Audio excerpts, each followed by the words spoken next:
Əzəmətli və uca Allah Peyğəmbərimiz Muhammed sallallahu aleyhi və səlləmə bir sıra fəzilət və xüsusiyyətlər əta etməklə onu digər peyğəmbərlərdən və insanlardan üstün etmişdir.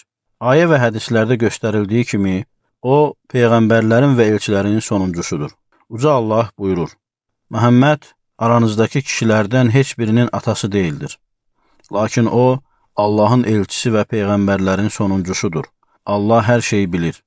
Buxari və Müslim, Əbu Hüreyrədən, Allah ondan razı olsun, Peyğəmbər sallallahu aleyhi və səlləmin belə dediyini rəvayət etmişlər.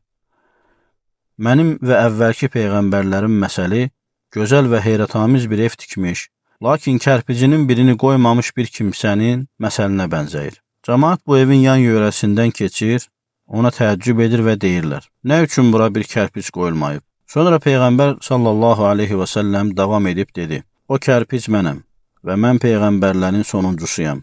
Bütün bu sadalanan dəlillərə əsaslanaraq, sələflər və onlardan sonra gələnlər də bu mövqedə olmuş və ondan sonra peyğəmbərlik iddia edən hər kəsin kafir olduğunu, ha belə bunda israrlı olarsa öldürülməli olduğunu bildirmişlər.